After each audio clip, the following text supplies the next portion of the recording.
Great.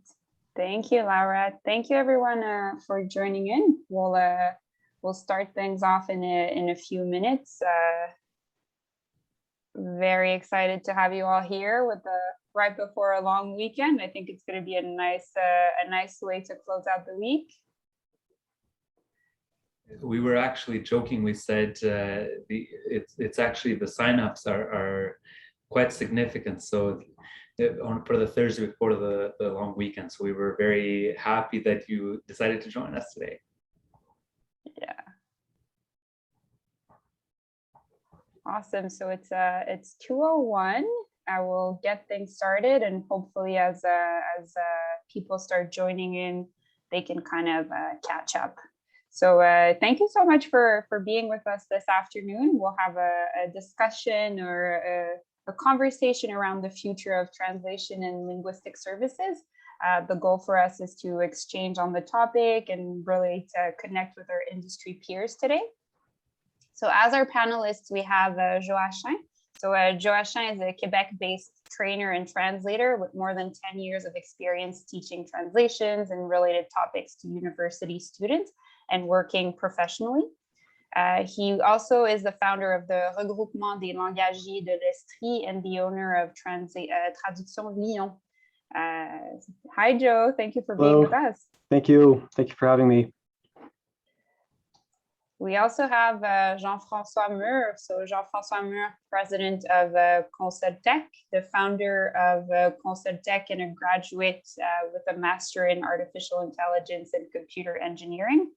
He's been working in the development of language project management applications for nearly 25 years now.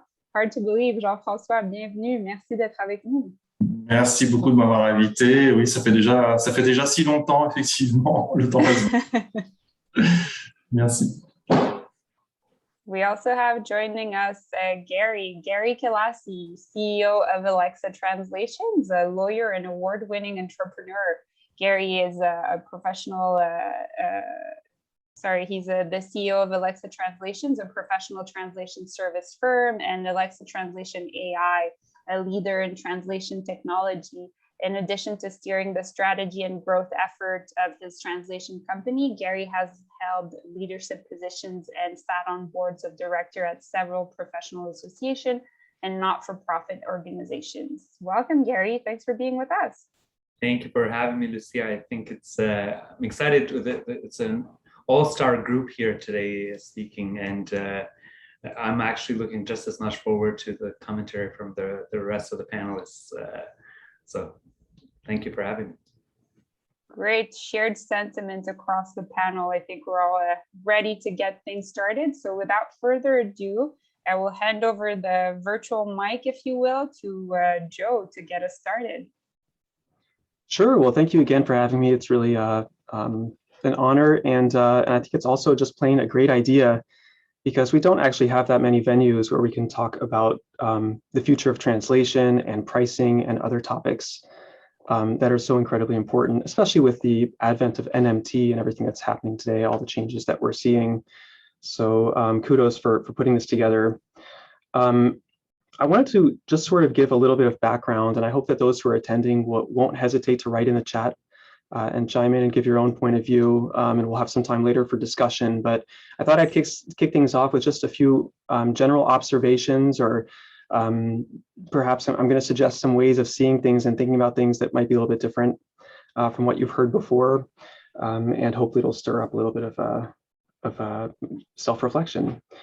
So first off, with the advent of NMT and the engines we're seeing today, not just machine translation, but NMT, so neural machine translation that draws on human translations, and not just human translations, but professional translations, and not just professional translations, but our own translations.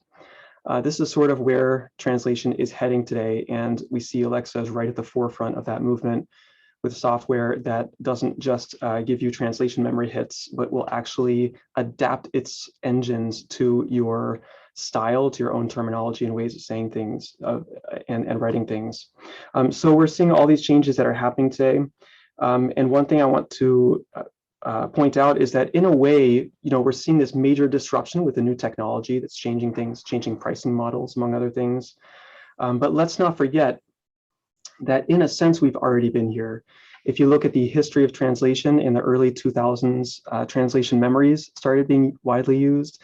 And many people thought that that was the end of translation. And a lot of people were saying, hey, there's this major disruptive technology, you know, weighted word counts are going to kill off translation. I'm going to switch to something else. You know, those have that sort of chicken little mentality.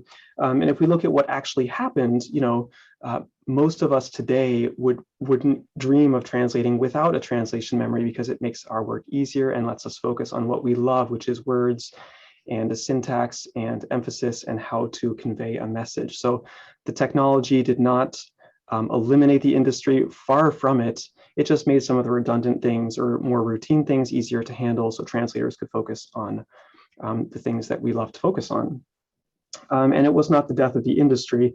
It's quite the opposite. We have a chart up where you can see the growth of translation. And historically, I remember when I started teaching translation courses over 10 years ago, already I did the research and all the references I could find were saying that translation was growing roughly twice as fast as the average profession in North America. And sure enough, if you look at the chart, you'll see that it's continued to grow. And during the pandemic, a lot of us are overwhelmed with work. We have tons of translation work. Translators are in high demand, but if you check out the chart, you'll see that this has actually been a steady growth over the years, and it's not changing. The needs for translation services are not abating. The volumes are just ballooning and getting bigger and bigger every year. So perhaps that's one thing to think about, is that the change in technology is not necessarily something negative, or perhaps it has a negative side, but also a positive side. And in that respect, I think it's helpful too to look to other professions. So if you look at architects or dentists or radiologists, they've had technologies that are very disruptive as well. If you can do an MRI scan and have AI already give you a potential diagnosis, that means you can give a faster turnaround time and potentially be more accurate. And lo and behold, when these big disruptions have occurred, most of the other liberal professions have said, oh, well, this is a good reason to charge more.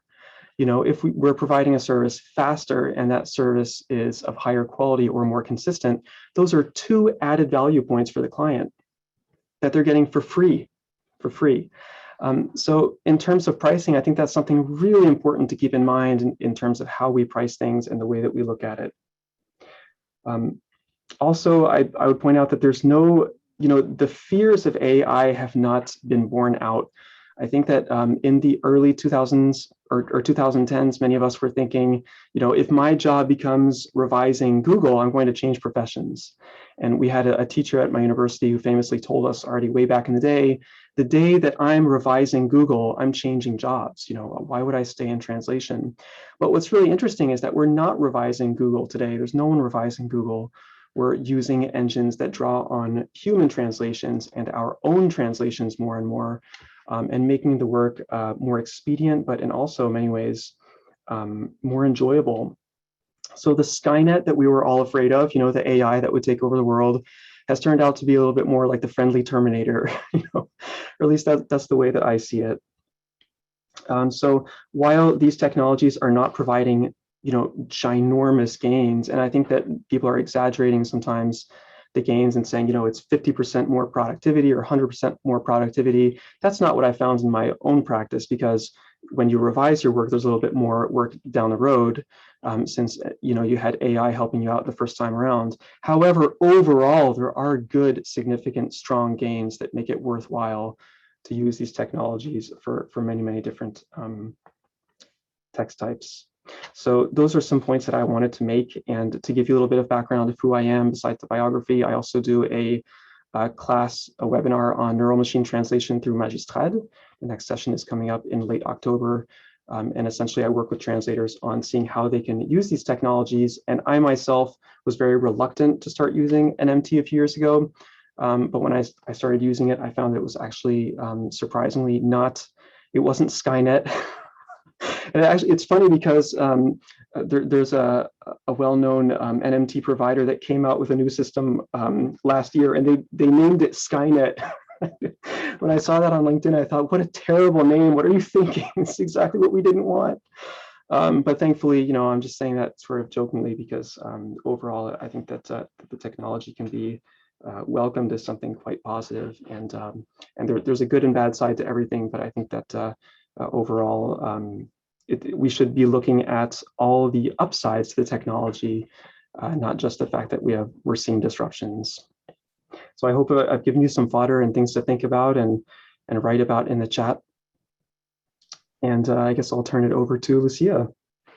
Thank you, Joe. It's always great to hear you speak, and you speak so eloquently about what is coming up and how it's impacted the work of translators already.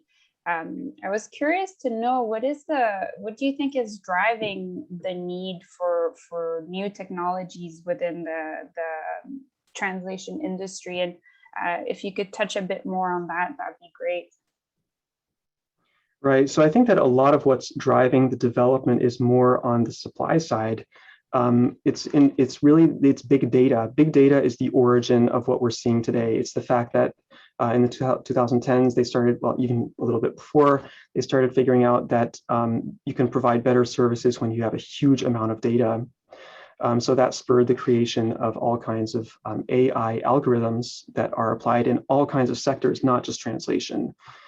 What's brought along the new change where we're starting to incorporate translators' own texts into the suggestions and being able to leverage our own style and have more and more relevant hits come up. I think that's perhaps some sensitivity that we're seeing from companies that have the means to develop those tools. Because if we left it simply to Google, for example, I'm not sure we'd be getting that quality, since they won't necessarily go to the kinds of quality corpuses that we need for these things. So I think that a lot of it is on the supply side, basically wonderful companies that are saying, hey, we can provide something that's going to be more helpful to translators. So it's sort of in contrast to some supply side things where we see technologies that come out and something's suddenly imposed on workers that they don't like, or that makes things more unwieldy. With NMT, I kind of like the companies that are coming out and how they work, because the emphasis has changed from the service provider to the user and saying, how can we be more helpful to you? So that's something very encouraging and something very positive, I think, in terms of what I've seen. Good, a lot of positive things then. And as the graph was up on the screen, I just found it so great to see the curve and the trend that we're going in. It keeps increasing every year. Is that something that you've noticed in your practice as well? Just the increasing just volume of work year after year? Yeah, definitely. And more I have to hire other people to help me and work together to take on bigger projects. So that's a really positive thing. I think the pandemic is sort of almost a fluke because it's not the usual state of things. And but on the other hand, I'm not convinced that things will go back to normal either. It's sort of like housing prices. You know, we're seeing this mushrooming of prices, and everyone says, "Oh, watch out, the balloon's going to pop." But you know, a specialist will tell you, yeah, they'll come down a little bit probably after the pandemic, but they won't go back to where they were.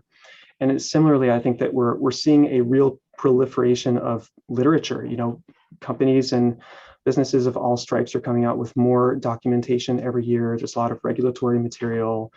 There's the government, of course, and we have a highly unusual context in Canada where so much stuff has to be translated. We're really lucky, I think, in some ways, because my colleagues in the US, you know, when I do workshops for them, I realize it's a very different market where they don't really have a captive market or audience, and they have to be much more crafty about how they go about finding clients internationally, for example. So I think that the need is there simply because there's the proliferation of literature. And don't forget that online, simply the fact that we live in a connected and online world means that there are a lot of new things that have to be translated that didn't have to be translated before, as recently as just a few years ago. So the technologies are changing, and you know, all the translators I know are getting more social media material to translate more websites and website sections. And then when you have a website section, you suddenly have to translate the privacy policy. And then there's this and that and the other thing. And so I think that just the fact that we live in a more online connected world is actually turning out to be a source of more work for translators rather than less. So no shortage of work, that's for sure. Just in the chat here, our dear friend Betty Cohen just said, never saw a balloon pop in 40 years. Very true, Betty. Don't hesitate if you have comments or questions for Joe or anyone else. We have a question from Alessandra for Joe. Do you think the growth of the industry applies to both big LSPs and freelance translators, or mainly the former? Your input on that, Joe. Yeah, I mean, I think that it's a different thing. Definitely LSPs work with different clients than freelancers. That's just a fact. It's been a fact for a long time, at least here in Quebec, and I'm pretty sure there's a similar situation in other parts of the world.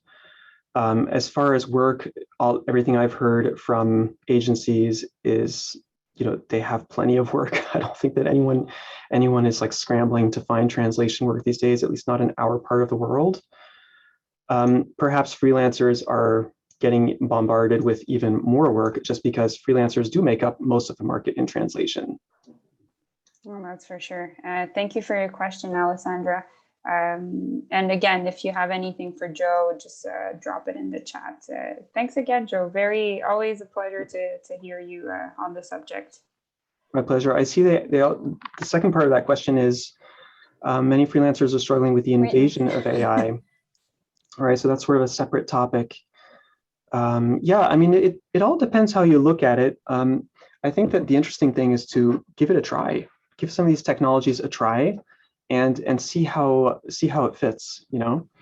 Most of them have very secure privacy policies where the text cannot be shared. At least if you have a professional version, whether it's Alexa or DeepL or Modern MT or any other good Systran, good suppliers, they all have bulletproof confidentiality policies. So I'd encourage you to try it. Because yeah, the technology sort of is here to stay. I don't think it's going to go back into Pandora's box. So I think it's worth at least trying it out and seeing how it goes. But the nice thing, just to end on this point, I don't want to monopolize the conversation, but one thing that I really emphasize in the way that I teach NMT is that you have to see it as a tool in your toolbox, but you stay in control. And I don't use NMT for all my work. There's a lot of work that I don't use it for. If I get an ad campaign to translate, for example, the last thing I'm going to do is jump on NMT. I want to use my own brain for highly creative work. I use my own brain for highly stylistic work. And there's plenty of that. If you do translation for a museum, forget about NMT. It's the last place you want to look. But that's not where most of the translation work is. So a lot of more administrative things can be handled very, very well with those technologies. So I see it as a toolbox. You sort of pick and choose the right tool for the job rather than seeing it as an invasion. And if it doesn't work for you, you don't have to use it. No one's holding a gun to your head. It's a great image. You need the right tools for the right work. Thanks a lot, Joe. So I'll hand it over to Jean-François. Jean-François, who's gonna tell us a bit more about project management tools et un peu ce qui s'en vient dans cet espace. Comment est-ce que tu vois le futur pour tout ce qui est gestion de projet en traduction grâce aux avancées technologiques des dernières années? Ok, oui, merci Lucia. Alors, d'abord, merci de m'avoir invité aujourd'hui. Et puis, on parlait tout à l'heure, bon, ça fait 18 ans à peu près que je suis dans le domaine de la gestion de projet de traduction. Merci, je t'ai pas rajeuni. Oui, enfin, c'est pas grave, à mon âge, maintenant, c'est bon, il n'y a plus de problème pour ça. Et d'ailleurs, je vois que Betty est présente aujourd'hui. Donc, Betty m'a vu un peu commencer dans le domaine et m'a donné ma chance d'ailleurs à l'époque. Alors, bonjour Betty, merci encore. Alors, depuis 18 ans, effectivement, bon, on a commencé avec des systèmes, déjà il y a 18 ans, pas beaucoup de compagnies qui avaient des systèmes de gestion, quasiment pas. Donc ça a évolué on va dire de Excel à ensuite des applications plus bases de données où on enregistrait des informations, mais sans vraiment de traitement d'informations ou de traitement de documentaire en tout cas. On a ensuite intégré la gestion des documents dans les applications de gestion. On a intégré aussi des connecteurs en mémoire de traduction. Ensuite, on a fait de l'automatisation. On a créé des portails clients, des portails pigistes, etc. Donc tout ça, maintenant, on arrive à des systèmes qui sont en général assez matures quand même. Alors, ce qui se passe, je pense, depuis 2 ans déjà, c'est le gros changement que je vois. C'est pas un changement tellement technologique, là, c'est un changement de manière de travailler. Il y a beaucoup de personnes, mais dans la plupart, sinon quasiment tout le monde travaille à distance depuis 2 ans. Les TI ne veulent plus héberger les solutions, que ce soit des solutions internes, des solutions de vendeurs. Donc, il y a donc une grosse tendance lourde qui va rester pour le cloud, que ce soit privé ou public. Donc, ça, c'est un gros changement qu'on voit depuis nous. Ça pose des contraintes évidemment de sécurité, confidentialité d'information, disponibilité de l'application, etc. Ça va aussi avec le fait que donc le travail à distance fait aussi en sorte que les applications doivent aussi avoir des fonctionnalités de communication qui soient avancées, de façon, là on peut plus aller dans le bureau du voisin pour communiquer, il faut communiquer à travers une plateforme, que ce soit à travers l'application ou d'autres plateformes, mais en tout cas la communication, je sais que c'est un aspect dans les applications de gestion qui est important maintenant. Donc, soit par courriel, soit par chat, soit par note, etc. Donc, c'est un aspect important que beaucoup d'applications ont dû mettre en place, justement, et on a dû améliorer tout ce qui existait. Donc, les outils doivent te permettre une meilleure communication. Aussi, on a vu, comme dans les 2 dernières années, la tendance est à avoir plus de travail, pas forcément plus de moyens. Donc, ça aussi, c'est une tendance qu'on a vue. Donc, nous, au niveau... Alors, c'est sûr, au niveau de la traduction, c'est sûr que la traduction automatique, ça aide certainement beaucoup pour gérer le volume. Il y a une grande demande, on voit des clients pour intégrer la traduction machine dans leur processus, que ce soit à travers des CAT2 ou à travers des applications de gestion également. Donc, c'est une tendance aussi très lourde, ça. Mais aussi... les applications de gestion doivent s'adapter aussi à cette demande de productivité accrue, donc à encore améliorer l'automatisation, qui était bien souvent une automatisation assez, je ne veux pas dire basique, mais qui n'était pas très poussée, puis je parle en connaissance de cause, donc qui était vraiment basique. Par exemple, vous avez un client, puis vous savez que le gestionnaire du client, c'est telle personne, donc vous allez assigner le gestionnaire dans la demande. Bon, là, on doit aller beaucoup plus loin, je pense, que ce type d'automatisation. Et il y a des liens d'ailleurs avec la traduction machine, où par exemple, on va pouvoir dire si pour tel client, tel type de demande, telle langue, etc., je vais utiliser tel workflow qui va intégrer la traduction machine. Dans l'autre, je vais utiliser un autre workflow. Donc, on a des processus qui doivent être des processus qui sont plus complexes et qui demandent en fait aussi aux applications de s'adapter à ça. Donc, il y a un gros travail là-dessus aussi, je pense. Un autre point que je vois également de plus en plus souvent, c'est la flexibilité des systèmes. C'est-à-dire que les systèmes de gestion doivent aussi permettre de gérer d'autres types de demandes que les demandes de traduction, de plus en plus. Nous, on a une grosse demande par rapport à ça, certainement mes compétiteurs également, mais c'est ce qu'on voit apparaître. Donc, comment on va pouvoir gérer effectivement des demandes de traduction, communication, du design, graphisme, etc. Et comment aussi on peut intégrer de la traduction dans d'autres types de demandes. Et c'est là aussi où les workflows doivent s'adapter. Une autre chose aussi également que je vois de plus en plus souvent maintenant, c'est les demandes d'intégration avec d'autres systèmes. Alors on a les connecteurs, des connecteurs avec les mémoires de traduction, les connecteurs avec la traduction automatique. Yes, it's in French.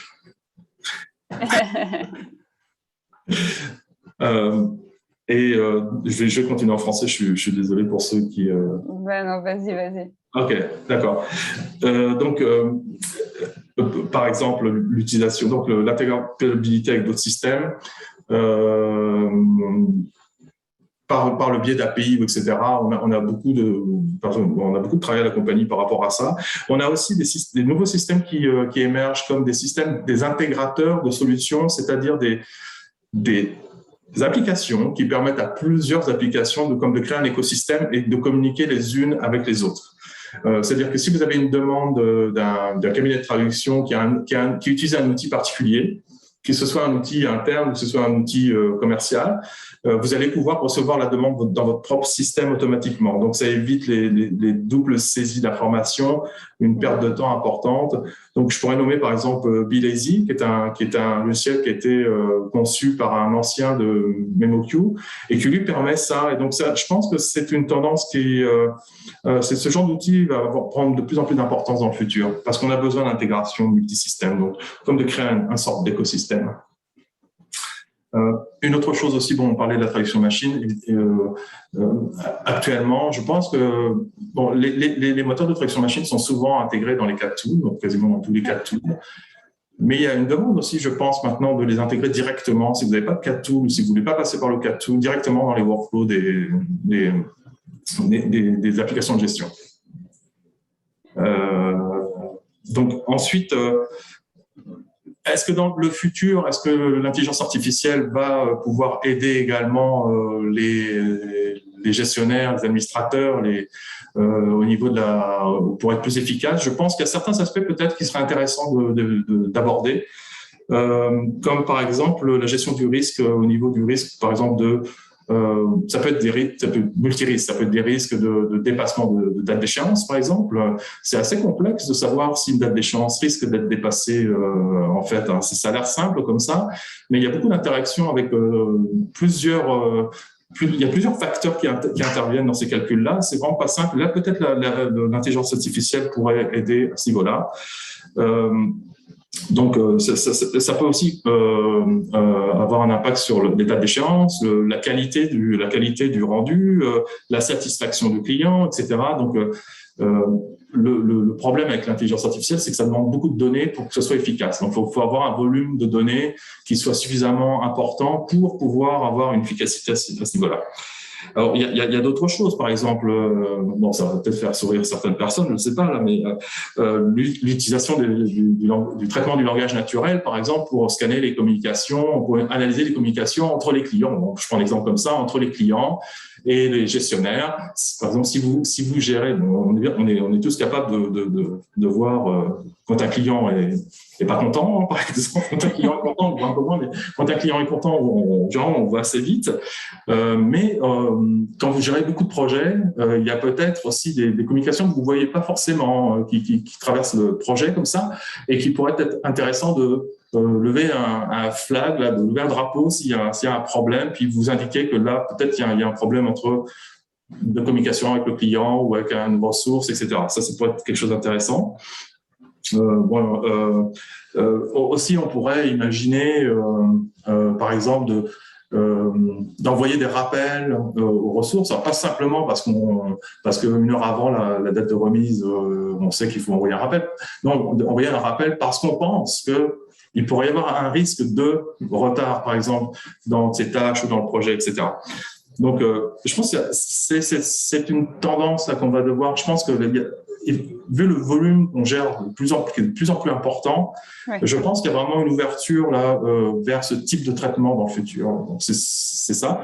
Ça évolue pas aussi vite que la traduction machine, évidemment. Dans notre domaine, c'est plus lent, hein, c'est clairement. Mais je pense qu'il y a vraiment quelque chose qui va se développer autour de ça.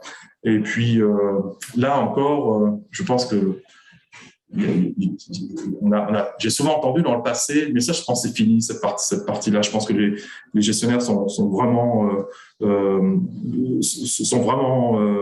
conscients que les applications de gestion vont vraiment les aider à mieux gérer.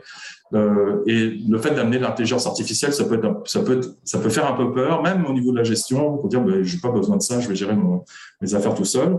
Mais faut pas que ce soit trop intrusif. C'est-à-dire, il faut que ce soit à la demande d'eux. Si ça aide, ça aide. Si ça aide pas, on désactive les actions. C'est une très belle approche. Voilà. Mais merci, super intéressant comme d'habitude. Toujours un plaisir de t'entendre sur le sujet. Je pense qu'il y a 2 mots-clés qui vont me rester, c'est le dynamisme et l'interconnectivité. Je pense que c'est des sujets qui vont être chauds et importants de suivre dans les prochaines années.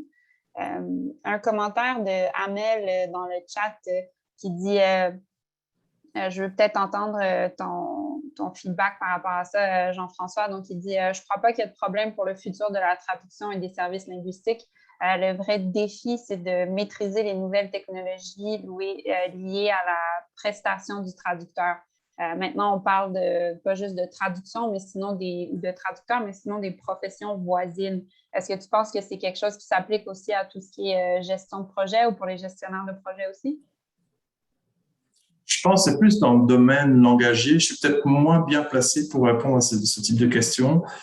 Dans le domaine langagier, dans le domaine de la gestion, c'est plus basique. Je veux dire, quand on gère des ressources qui sont assignées à des tâches, on n'a pas cette problématique-là. Je pense que cette subtilité-là, c'est plus dans le domaine de la traduction, de tout ce qui tourne autour de la traduction. J'aimerais bien savoir ce qu'on entend là par profession voisine du monde du traducteur. Est-ce que la personne pourrait préciser qu'est-ce qu'elle entend par profession voisine? Parfait, oui. Puis en attendant que la personne précise, peut-être une autre question, une autre piste de réflexion pour toi. Comment tu vois le rôle des programmes de gestion dans les prochaines années? Est-ce que tu penses que c'est quelque chose qui va prendre plus de place, moins de place? Comment est-ce que tu vois ça? Alors, ça va prendre plus de place, c'est sûr. Si je vois le travail qu'on a en ce moment, ça va prendre beaucoup plus de place. Je pense qu'on arrive à une certaine maturité. Je pense que en même temps, je vois parmi nos clients, je vois tous, ils sont quand même assez bien équipés au niveau gestion. Il y a pas mal ce qu'il faut là actuellement. Alors, je pense que par contre, c'est les applications qui vont devoir évoluer. Comme j'ai essayé de démontrer là. Et je pense que c'est indispensable. Avec de toute façon, le travail à distance qui va rester là pour rester pendant un bon moment. On a complètement changé les manières de travailler. Et nous aussi, je veux dire, on ne fait pas la traduction, mais on travaille tous à distance. On a dû s'adapter, tout le monde a dû s'adapter. Donc, les applications de gestion sont très, très importantes pour ça, pour améliorer la communication, mieux gérer les projets, etc. Donc, mieux gérer les dates d'échéance. Donc, je pense que oui, il y a une tendance à, comme je vois, on a même des clients qui ont des petites équipes qui vraiment maintenant s'équipent vraiment de façon importante. Là. Donc, c'est là pour rester et la tendance est là, effectivement. Super, ben, merci beaucoup Jean-François. Donc, encore une fois, si vous avez des questions pour Jean-François, n'hésitez pas, ou même de la part de nos panélistes, le micro est à vous. Donc, merci Jean-François, on va suivre ça de très près, puis au plaisir de discuter plus longuement de tout ce qui est gestion de projet.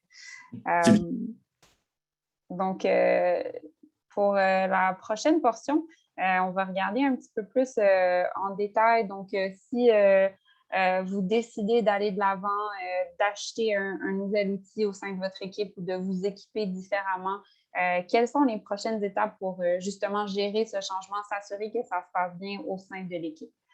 Donc, dans le cadre de mes fonctions, puis au quotidien, je travaille beaucoup avec des équipes qui décident d'implanter un nouveau logiciel, une nouvelle technologie. Souvent, ça part de loin. Donc, c'est des équipes qui travaillaient, qui n'avaient même pas d'outils de TAO. Donc, le cycle de ce qu'on appelle d'apprentissage ou de learning est assez important. Donc, on travaille beaucoup à l'interne en recherche, voir qu'est-ce qui fonctionne bien pour implémenter des nouveaux logiciels. Il y a beaucoup d'études qui ont été faites, puis je pense que je vous apprends rien en vous disant que c'est jamais une ligne droite, donc ça passe jamais de 0 à 100 sans détour. Plutôt, quand on parle d'adoption de nouveaux logiciels, souvent ça ressemble à une courbe. Donc, à ce moment-là, c'est sûr qu'il y a des gains qui sont faits, puis c'est un gain à la fois, petit peu par petit peu, on va chercher l'adoption au sein de l'équipe.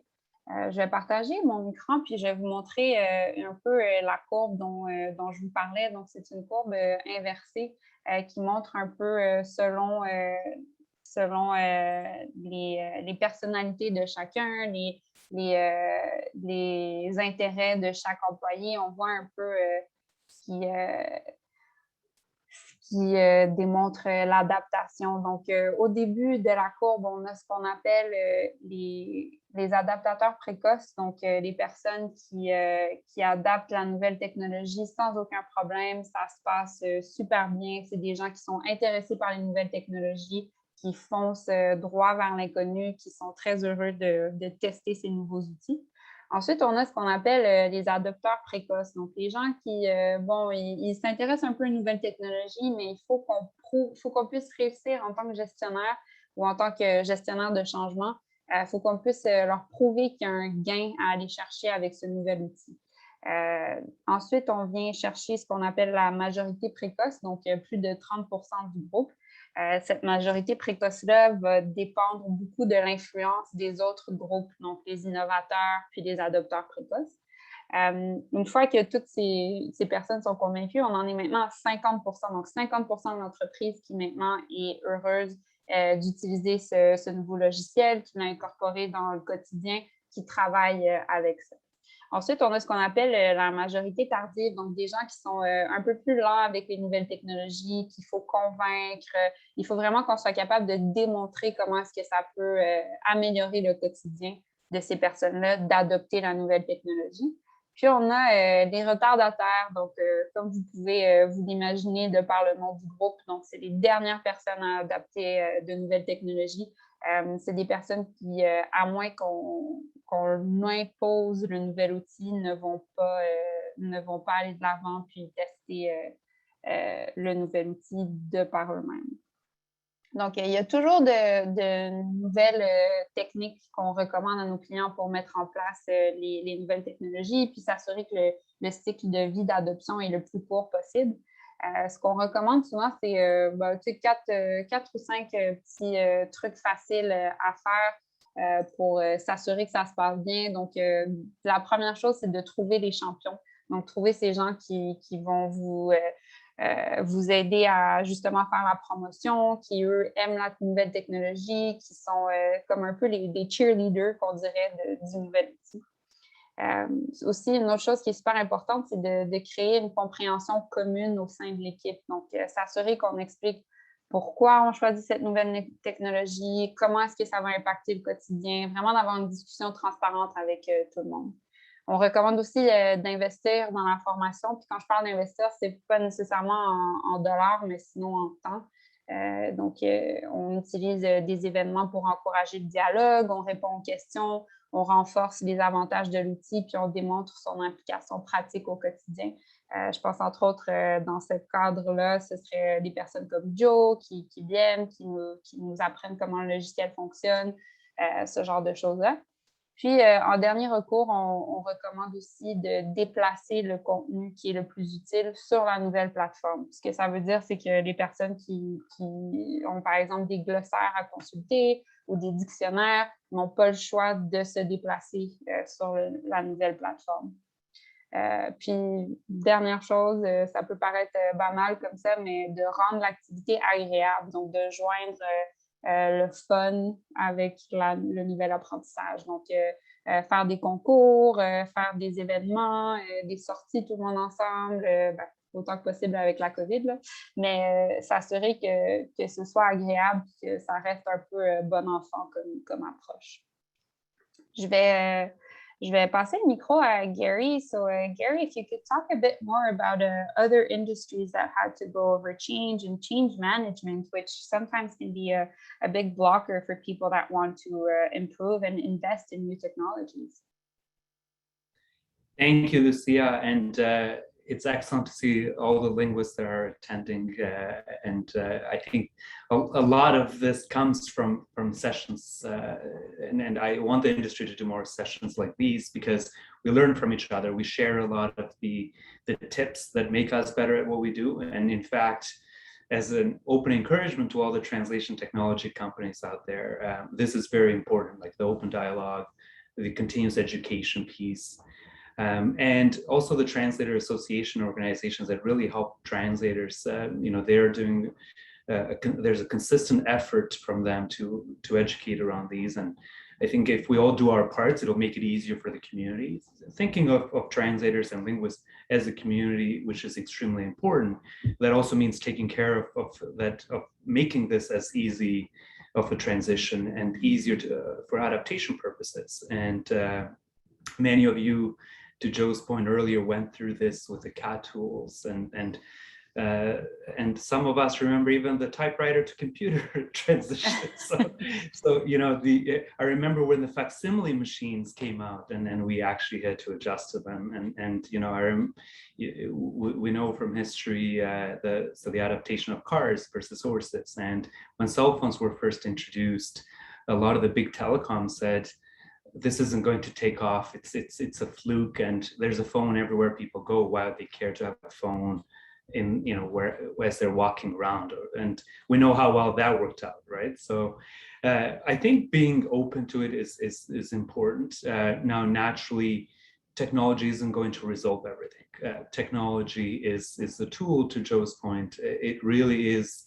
It is that arsenal of tools we have, the better it's set up, the more successful we are at using it.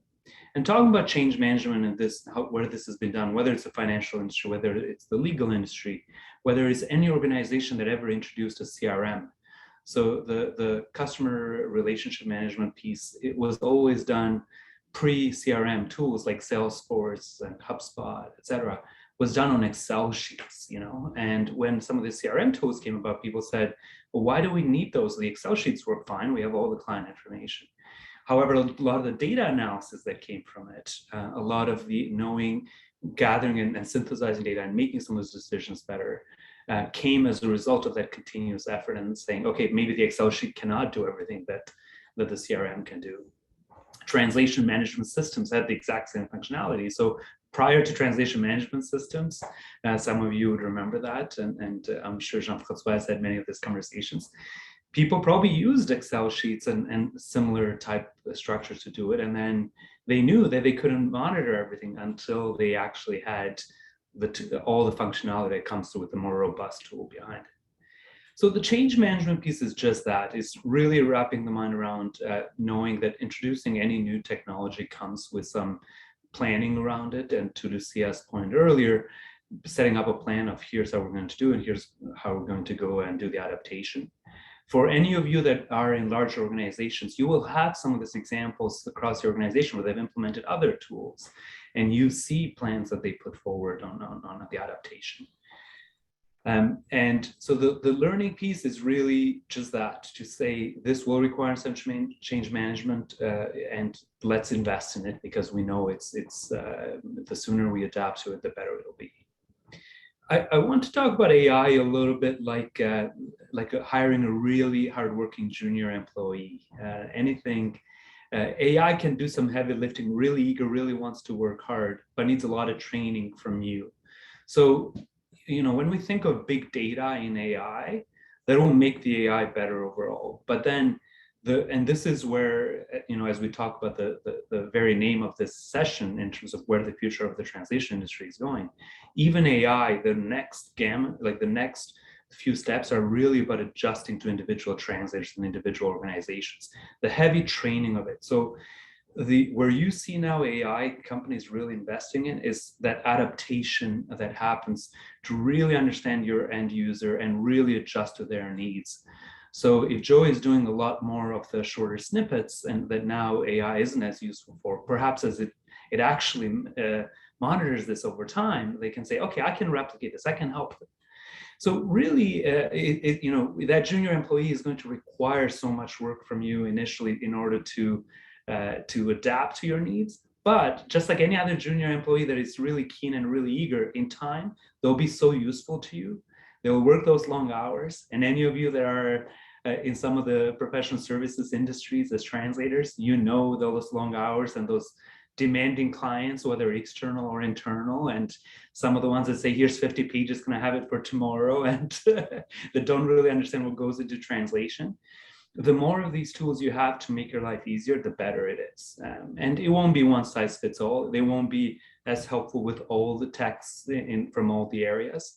But that's why keep thinking of that junior employee that needs that constant nurturing. It's also incumbent upon us, anyone that was in this industry as organizations, as technology organizations, to really think through, as we see this across clients, what tips can we give to our clients to say, well, this would make this life easier because we've seen it be successful somewhere else. And that's an important learning to share so that you don't reinvent the wheel every time you're doing this. And again, all the translation technology providers out there, really think through what can you share with the various, whether it's translation groups or even freelancers that are actually using these tools that can help them. Let's help us help each other's life, make each other's lives easier, so to speak. The technology should be evolving consistently, and to the point about saying where this is going, you should always have technologies that are consistently being updated. We're now doing minor weekly updates to our technology. So anything that's static for too long is already outdated. Anything that takes months is already outdated. So that consistent evolution is important, and that reinvestment. So that also means staying on top of it. And many of you have had Facebook for some time, and I hate to draw comparisons to a social media platform, but if you remember the early days of Facebook, there's some pictures, and then what the platform looks like now is so different.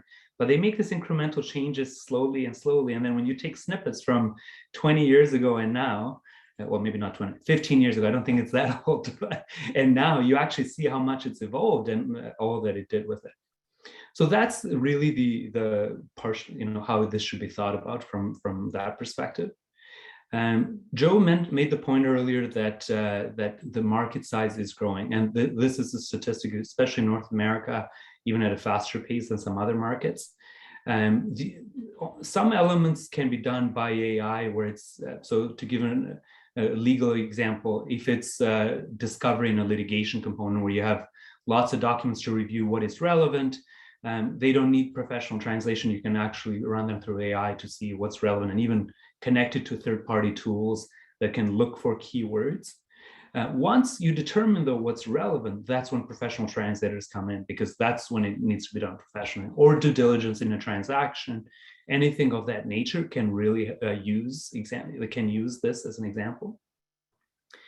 Because the volume of work is increasing, then it's just a matter of, and to Alessandra's point, this is across the board. So not just LSPs, freelancers as well. I think this is where associations can really also help freelancers learn how to market themselves better as well, because the work is out there. Now it's just about positioning and making sure that that the marketplace knows that what your skill set is, and then what you can help with, and knows how to get a hold of you. So all the avenues that are out there, I encourage any freelancers that are listening today to pursue them, because there isn't a shortage of work. It's really a matter of focusing on how to get more of that work.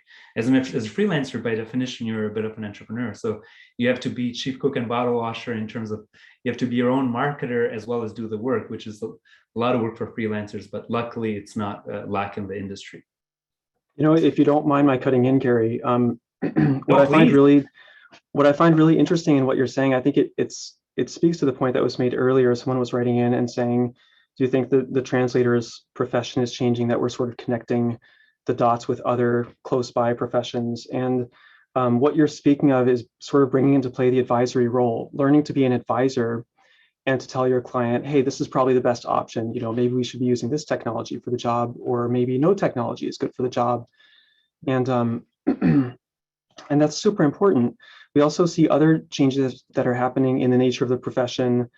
So, to give my own quick answer to that question, we're already seeing that the role of translator is changing. For example, you don't have to raise your hand because we're not in a classroom, but for all the translators listening in, who here has not received a request from a client? Do you translate SEO? That's a big deal. Translators who can do SEO today can charge quite a hefty price. And that's not so far from translation, in the sense that there's a strong language component as well as a strong, understanding and business analysis component. And I think we'll see a lot of that, whether it's copywriting or other side services that are closely related to translation. Those are things that translators definitely, I think, are going to be increasingly called upon to do. But rather than seeing it as something imposed on you, perhaps one way to look at it is, if I diversify, I can add value and become indispensable to my client. Even if you offer one service in addition to translation, you've suddenly doubled your value potentially to quite a segment of your clients. A lot of translators already do this with editing, for example, but they don't necessarily think about it in those terms, but they're adding value and doubling what they can do for that client, and therefore becoming indispensable. So that sort of goes hand in hand with marketing as well, sort of learning to define yourself in a way that will make you relevant to the market in the future. Because in any case, we won't have we don't have a choice, really. We have to adapt to technology, but we do have a choice in how we see it. And you can view it as, hey, you know, I can really do extremely well if I diversify just a little bit, maybe find one thing I love to do that's closely related to translation, and then find a way to be an advisor to your client, and to sort of bundle it up. So I think there are really interesting possibilities. I have some translator friends. I have one who's a professional storyteller. You know, when she's not translating, she's on the road doing professional storytelling. There are other things you can do. I know another one, for example, who was teaching English for judges, which is a whole niche market, you know, teaching advanced English. So we're not talking about like the basics. We're talking about writing and judgments, which doesn't require being a legal scholar, but it requires being extremely clear. And it requires, you know, sorting things out and being able to explain things properly, which are things that translators are exceedingly good at. So many translators are doing very well because they've sort of learned to do exactly what you're talking about, and to position themselves as an advisor on what services should be used or what technology should be used. And then they're sort of becoming indispensable, which we know is sort of one of the key words in business today, becoming indispensable to your client. Thank you, Joe, for the intervention, and thank you, Gary. You speak with so much passion about the industry, and I think highlighting the community that we're in, and the collaboration across the board is always great. If there aren't any further questions, I will give a question to the panel. I will ask you to look into your crystal ball, maybe, and give us just very quickly how you feel about the future. Do you see it? Do you think you are an optimist, a pessimist, a realist? How do you foresee the future of the industry? I'll let Jean-François go ahead, because Joe get us started. Okay. I was about to pass it off to Jean-François. Jean-François, would you like to go first? It's up to you. I don't mind. I just don't want to. Je vais. Alors évidemment, moi, je connais bien la partie gestion de projet. Je suis vraiment pas spécialiste comme toi, Joe, de la partie traduction, du monde de la traduction. Donc, au niveau de la gestion de projet, je trouve qu'il y a des outils de plus en plus évolués, des possibilités vraiment intéressantes au niveau de ce que pourront faire les clients en futur. Je pense que déjà, on a beaucoup évolué au niveau de ce qu'on peut faire. Je pense qu'il y a beaucoup de choses à faire également. Je pense que les clients nous poussent de plus en plus vers des outils plus sophistiqués, plus puissants, etc. On essaie de faire ce qu'on peut, mais ça avance quand même. Et c'est toujours difficile de parler quand tu es un éditeur de logiciel, parce que tu es partie prenante en même temps, puis c'est sujet partie en même temps. Alors c'est un peu difficile, mais oui, je pense que moi je constate une évolution technologique importante depuis quelques années également. Mais je pense que l'évolution technologique au niveau des langagiers est bien plus importante actuellement que au niveau de la gestion de projet, qui avance à petits pas. Merci, merci Jean-François. Donc, Gary, do you wanna take a stab at the question? Where do you see yourself? Well, listen, translation is one of the oldest professions in the world, and for anyone that ever has an existential crisis in translation, I can assure them it's here to stay. It will evolve just like anything else, but the profession is here to stay. Alexa started as a professional services firm and evolved into technology, and we're still hiring translators. So you think it's counterintuitive that as the technology gets better, you keep hiring more people, but it just says that even to get good technology, you need really good translation input.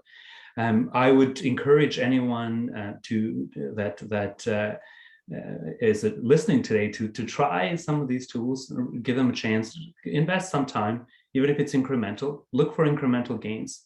Don't look for AI to make you 3 times as efficient in a short period of time. I can tell you it's not going to happen, not that quickly, no matter how good you are. So, and that's the good news as well, is that incremental, smaller wins to get you there. And it's just really that time investment, just like anything else when you're getting used to a new process. And the last takeaway, of course, is let's make sure to help each other out. It's a period where technology is changing our lives in many ways, well beyond translation. So that ecosystem that we talked about is extremely important. Thank you, Gary.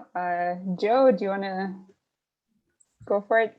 Sure. Well, I'd like to answer your question with an anecdote. I did a workshop a while back, and a workshop participant, it was an NMT workshop for Magistrade, and this person, so a former participant, called me up on the phone and said, "Hey, Joe, I've started using this technology. Finally, I've been holding off for years. Now I'm finally doing it. And the gains are impressive." And then her next question was, "How much of a discount should I give my clients? I'm thinking 50%. Can you tell me what percent you think I should offer as a discount?" And she literally wanted, or was hoping I would give her a rate, on the phone.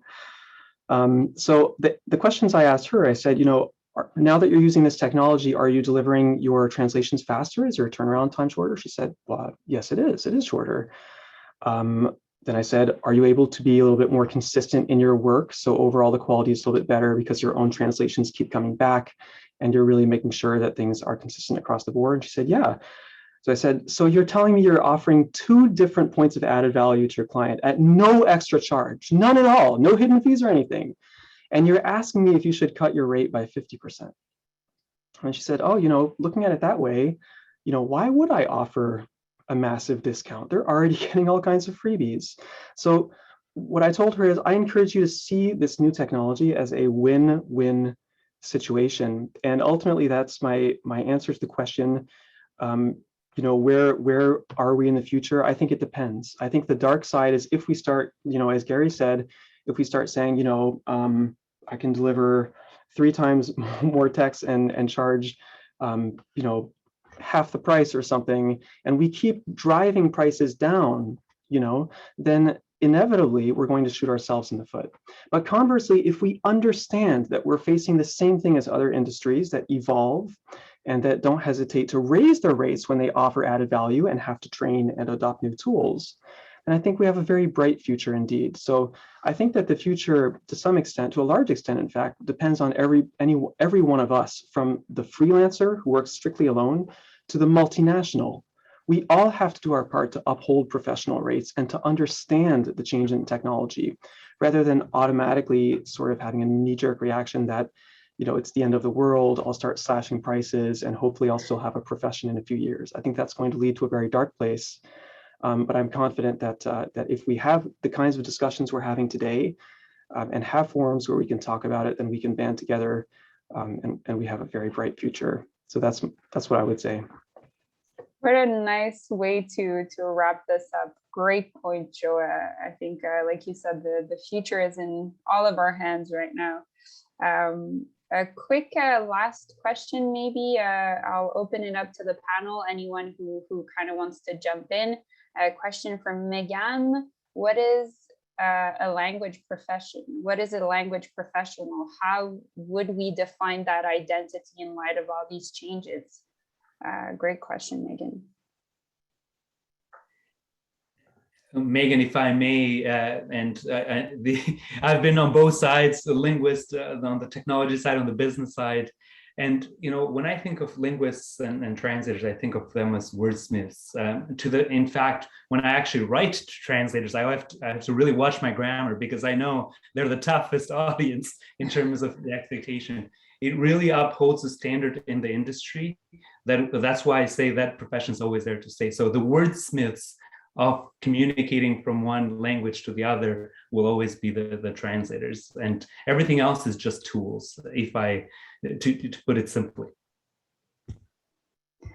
Thank you, Gary. And as Alessandra so eloquently put it in the chat, the future of our profession doesn't look so bleak after all. So good. We managed to bring it all to the bright side and another way to look at it.